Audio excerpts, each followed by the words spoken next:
अस्सलामुअलैकुम viewers, welcome to all of you on my YouTube channel Cric Chat. Viewers, मैं उम्मीद करता हूँ आप सब खैरियत से होंगे। आज की वीडियो में हम बात करेंगे कि जो थर्ड डे था आज इंडिया वर्सेस बांग्लादेश, जो फर्स्ट टेस्ट मैच चल रहा है चेन्नई में, इंडिया डोमिनेटिंग पोजीशन पर था। तो मेरे साथ है हमजा। सबसे पहले हम जानेंगे इस मैच की समरी और साथ ही साथ इस वीडियो में आपको बताएँगे कि आज श्रीलंका और न्यूजीलैंड के दरमियान जो मैच था उसका फोर्थ डे था, तो आज एक भी बॉल नहीं हुई और उसके पीछे रीज़न क्या थी, क्योंकि बारिश तो नहीं हुई, तो फिर रीज़न क्या थी जिसकी वजह से वो मैच आज हो नहीं सका, ये भी आपको बताएंगे। तो शुरू करते हैं आज की वीडियो और सबसे पहले हमजा से जानते हैं आज के दिन की समरी। तो सबसे पहले हम अगर बात करें, आज जब इंडिया ने डे 3 के इनिंग स्टार्ट की तो 81 फॉर 3 आउट थे और हम देखें शुभमान गिल और ऋषभ पंत जो थे क्रीज पर मौजूद थे, इन दोनों की जो पार्टनरशिप लगी वो 167 रन की लगी। तो आप देख लेंगे इन दोनों ने जो दोनों सेंचुरी कर गए और इसी की बदौलत जो है इंडिया ने टारगेट दिया 515 रन का। और जब बांग्लादेश बैटिंग करने आया तो बांग्लादेश 50 हो गया था, बांग्लादेश का कोई आउट नहीं था।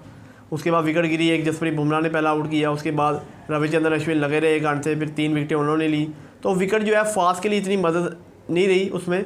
अब ये है कि क्रैक पड़ने शुरू हो गए, स्पिनर को हेल्प मिल रही है, क्योंकि रविंद्र जडेजा के मैंने 5-6 ओवर देखे कि वो क्रैक पे बॉल मार के ना पड़ के ऐसे जा रही थी लेफ्ट हैंडर को राइट हैंडर को। तो ये है कि ज़्यादा चांस है जो है ना कल टेस्ट मैच ख़त्म हो जाएगा पहले सेशन में या तो दूसरे सेशन में। देखिए, बात यह है कि जिस तरीके की बैटिंग की शुभमान गिल ने और ऋषभ पंत ने, तो पहले जो फर्स्ट इनिंग्स में बॉलिंग थी जसप्रीत बुमराह की और ओवरऑल जो फास्ट बॉलर्स की बॉलिंग थी, उन्होंने बिल्कुल ही बेबस करके रख दिया बांग्लादेश की जो बैटिंग लाइन थी उसको। और दूसरी इनिंग्स में आकर इंडिया ने जिस तरीके से बैटिंग ने कम बैक किया है कि देखें आप, जिस तरह की इनिंग्स खेली है शुभमान गिल ने, काफ़ी अरसे से उनकी इनिंग्स ड्यू थी, यानी कि वो उस तरीके से परफॉर्म नहीं कर पा रहे थे। और इस टेस्ट की पहली इनिंग्स में भी बड़ा कैजुअल आउट हुए और उन्होंने बड़ा अच्छा कमबैक किया, 100 बनाया। और ऋषभ पंत तो पहली इनिंग्स में भी बड़ा सॉलिड नज़र आ रहे थे, कंसिस्टेंट परफॉर्म कर रहे हैं। जैसा कि ऋषभ पंत की जो 100 है वो तो बड़ा ही क्लासिकल 100 है, क्योंकि वो फर्स्ट इनिंग्स में भी जब आउट होकर गए तो बड़ा उनको जो है वो उस चीज़ का सदमा था कि मैंने गलत शॉट खेली है। हाँ जी। तो इस इनिंग्स में आगे उन्होंने बड़ी शानदार इनिंग्स खेली। अब बात यह है कि जहाँ तक मैच की बात की जाए तो वो तो ज़ाहिर है सीधा सीधा जो नज़र आ रहा है कि बांग्लादेश जो है वो मैच जो है वो ऑलमोस्ट हार गया, उसके हाथ से निकल गया, क्योंकि सिर्फ 4 विकेट्स डाउन है। अभी 4 विकेट्स ऑलरेडी डाउन हो चुकी है बांग्लादेश की और 6 विकेट रिमेनिंग है और ज़ाहिर है 2 डेज़ का मैच अभी रिमेनिंग है, बाकी है अभी। तो कल सुबह 1 सेशन या 2 सेशन, क्योंकि 1-2 विकेट गिरने की देर है, उसके बाद जो है मैच नीचे लग जाएगा। और बात यह है कि असल चीज़ जो है कि जब इसने बांग्लादेश ने टॉस जीता था, टॉस जीत के ये उसका उस तरीके का एडवांटेज नहीं उठा सके जैसे इन्हें टॉस जीत कर उठाना चाहिए था, वो नहीं उठा सके। आप देखें ना 144 फॉर 6 आउट हो गए हैं। अगर ये इंडिया को 200 के अंदर आउट कर लेते तो फिर मैच टफ होता, अभी इंडिया भी जीतने की पोजीशन में शायद ना होता, अभी कल पता चलता। ज़ाहिर है देखिए, अगर इंडिया यानी कि इंडिया को ये 200 तक रिस्ट्रिक्ट रखते तो फिर दूसरी इनिंग्स में इंडिया को लंबा खेलना पड़ता, चाहे वो इसी तरह खेलते जैसे भी उनके 4 आउट हुए थे तो वो और लंबा खेलते, लेकिन फिर उन्हें रन्स बनाने के लिए टाइम चाहिए होता, तो फिर कहीं ना कहीं ये चांस रहता है उनके पास कि वो मैच को ड्रॉ कर सकते। अब आपने टॉस जीता होता है, टॉस जीतने के बाद आपने जिस तरीके से बॉलिंग की है, मानी कि 144 for 6 करके जब मार खाई है कि मतलब 7th विकेट की जो पार्टनरशिप गई है इतनी लंबी और ऊपर से तेज़ मार खाई है। एक होता है कि आपने रन्स बनाया, बनाते बनाते अगले ने बड़ा स्लो खेलते खेलते विकेट अड़ी दी, वो और बात है। पर आपने तो 339 रन्स करवा दिया 80 ओवर्स में, यानी कि 30-40 ओवर में 200 रन्स बन गए। तो यहीं से जो बांग्लादेश है मैच लूज कर गया। मैंने उसी दिन कह दिया था कि जब रन्स बन गया अब ये मैच नहीं जीते। नहीं, वो पार्टनरशिप भी बहुत लंबी चलेगी। आप देखेंगे 195 रन की पार्टनरशिप चलेगी, तो यही जो है ना बांग्लादेश के लिए ख़तरा साबित हो गया। और दूसरी बात जो हमने मैच शुरू होने से पहले भी पॉइंट आउट की थी वो था रविचंद्रन अश्विन का रोल, कि भाई रविचंद्रन अश्विन जो है ट्रम्प कार्ड साबित होंगे। देखिए, पहली इनिंग्स में वो बैट से और दूसरी इनिंग्स में अब जाहिर है उन्होंने 3 विकेट्स लिए हैं और अगली 6 में से भी वो 2-3 विकेट्स ले लेंगे, 5 विकेट हाल करेंगे ज़्यादा चांस। तो अब इंडिया के पॉइंट ऑफ व्यू से आप किस तरीके से देखते हैं उनकी यानी कि इस परफॉर्मेंस को, क्योंकि ज़ाहिर है अभी तो ये उनके यहाँ सीज़न का आगाज़ है, इसके बाद उन्होंने न्यूजीलैंड से खेलना है, फिर असल उनका टेस्ट आने वाला है जो बॉर्डर क्रॉस का ट्रॉफी है ऑस्ट्रेलिया में। तो इंडिया के लिए आप कैसे देखते हैं इस टेस्ट मैच को जो अभी तक 3 दिन का खेल हुआ है? बेहतर रहा इंडिया के लिए, जैसा कि पहले जो फर्स्ट इनिंग में बैटर ने परफॉर्म नहीं किया जब सवालिया निशान उठे। अब यह है कि गिल ने परफॉर्म कर लिया है और पैंट भी कंसिस्टेंट परफॉर्म कर रहे हैं, जायसवाल भी एक इनिंग्स अच्छी खेल गए थे। अब ज़्यादा चांस है विराट कोहली भी खेल लेंगे, रोहित शर्मा भी अगर रन कर लेते हैं अगले टेस्ट में, तो ये है कि इनकी राहुल भी इस इनिंग में बेहतर खेल रहे थे। तो ये है कि अगर इनके प्लेयर फॉर्म में आ जाते हैं और ज़्यादा यहाँ से आ ही जाएंगे क्योंकि इंडिया में परफॉर्म ये कर लेते हैं।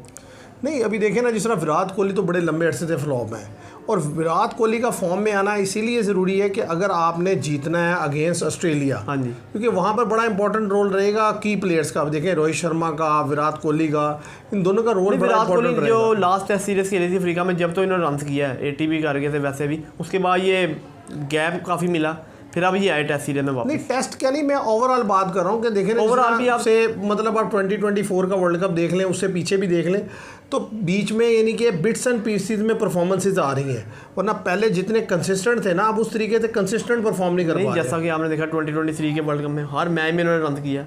उसके बाद ये है कि 20 किया ना, उससे पीछे रन नहीं कर रहे थे। आपको याद होगा एशिया कप से पीछे रन नहीं कर रहे थे, जब तो बड़ी बुरी तरह फ्लॉप थे, फिर उन्होंने कम बैक किया, फिर अच्छा परफॉर्म किया, फिर 2023 के वर्ल्ड कप के बाद फिर दोबारा से जो परफॉर्मेंस डाउन होना, 2024 में जब ये इन्होंने फैसला किया ना ओपनिंग का, जब ये उधर से अक्सर देखें आप मैचों में गलत शॉट मार के आउट हुए हैं, और जब फाइनल में, जब सेमीफाइनल में ये आउट हुए, और जब अंदर जा गए राहुल द्रविड़ के, जब ये बड़ा परेशान हुआ, उसके बाद फाइनल में आप देखेंगे जब इन्होंने अपनी जो इनकी गेम है उस तरह खेला, तो आप देखेंगे उन्होंने 80 रन स्कोर किया।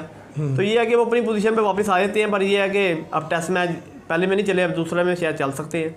नहीं प्लेयर तो देखें वो इस कैलिबर के हैं कि अगर पहले में नहीं चले तो दूसरे में रन कर सकते हैं, उनको इशू तो कोई नहीं है। सिर्फ अभी ये है कि वो एडजस्ट नहीं हो पा रहे, जैसे ही मतलब वो 10, 15, 20 रन कर लेंगे और क्रीज पर टाइम स्पेंड कर लेंगे तो आहिस्ता आहिस्ता बेहतर हो जाएंगे। देखिए जो प्रॉब्लम है ना वो क्या है कि जो श्रीलंका की सीरीज़ में जो ये फ्लॉप हुए हैं ना, और स्पिन के अगेंस्ट लूज खेला है और अनकम्फर्टेबल नजर आए हैं, तो अब दूसरी टीम्स क्या कर रही हैं कि उनके अगेंस्ट स्पिन को ले आती हैं। हाँ जी, अब इस प्रॉब्लम को ओवरकम करना होगा जल्द से जल्द जो है विराट कोहली को, हाँ जी, क्योंकि वो बड़े बैट हैं, इसमें तो कोई शक नहीं, और वो कर भी लेंगे, लेकिन अभी रिसेंटली वो सिचुएशन में फंसे हैं कि वो ब्रेक से डिस्पेसल हो जाते हैं अक्सर, होगा भी लेफ्ट आर्म से ऐसे ही है, हो रहे हैं टेस्ट में, इसमें कोई शक नहीं है। अब इस टेस्ट के लिहाज से पॉजिटिव देखा जाए तो ज़रा 2-3 प्लेयर उनके जो पीछे परफॉर्म नहीं कर रहे थे, उन्होंने तो परफॉर्म करना शुरू किया है। और बॉलिंग के लिहाज से अगर आप देखें तो उसके बारे में क्या कहेंगे? बॉलिंग तो इसमें कोई शक ही नहीं है। आप देखें तीनों फास्ट बॉलर ने पहली इनिंग में विकेटें निकाल दी हैं और रिदम में लग रहे हैं, और स्पिनर तो इंडिया के हैं ही बेहतर, कि रविचंद्रन अश्विन और आकाशदीप के आने से जो कंपटीशन है ना वो बढ़ गया है, कि यानी कि अब जिस तरीके की अभी उन्होंने बॉलिंग किया, अभी ज़रा उतना टाइम नहीं मिला, इस इनिंग्स में ज़्यादा बॉल करेंगे और की भी है, और आगे जो नेक्स्ट टेस्ट मैच में अगर खेलते हैं तो उसमें करेंगे।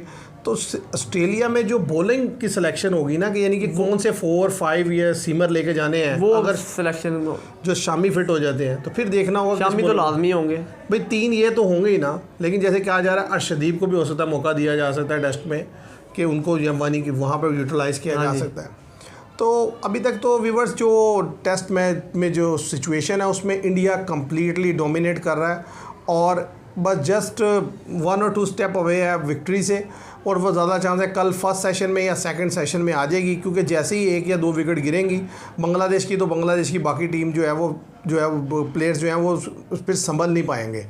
और अब अगर बात की जाए कि जो श्रीलंका और न्यूजीलैंड का बड़ा इंटरेस्टिंग टेस्ट मैच चल रहा था, आज मैं सारा दिन उसे देखता रहा, बार बार ओपन करके देखता था, मुझे समझ नहीं आती थी कि मतलब क्या वजह है, ना नीचे कोई वो रेन का बता रहे थे, ना कोई और चीज़ बता रहे थे, बस इतना ही बता रहे थे 3rd डे स्टम्प्स हुआ तो ये रन्स था 202 समथिंग की उनकी लीड थी।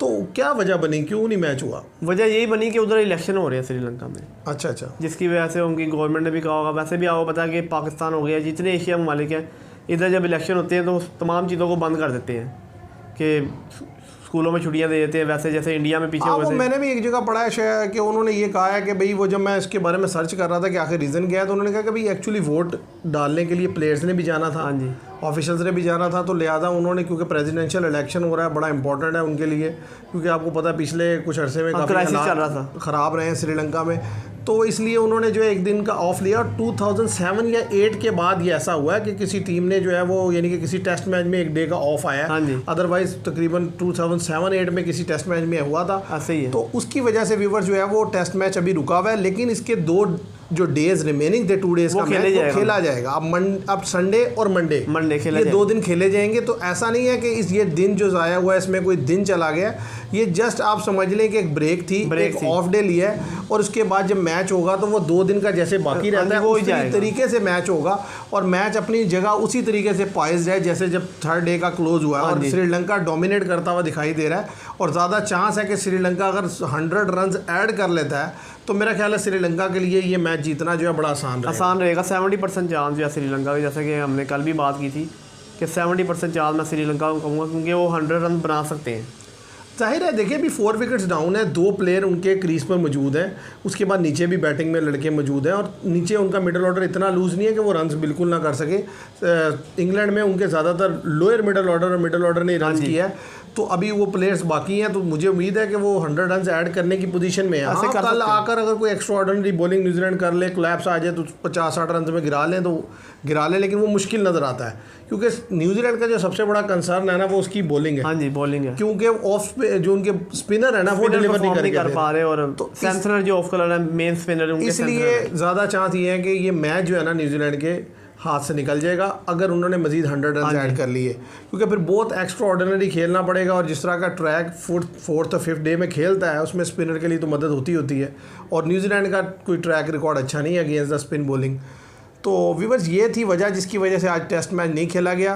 तो ये दोनों टॉप स्टोरीज थी जो आपके साथ शेयर करनी थी। उम्मीद करेंगे आपको पसंद आएगी। अगर पसंद आए तो वीडियो को लाइक कीजिएगा, शेयर कीजिएगा और चैनल को सब्सक्राइब कीजिएगा। Thank you very much.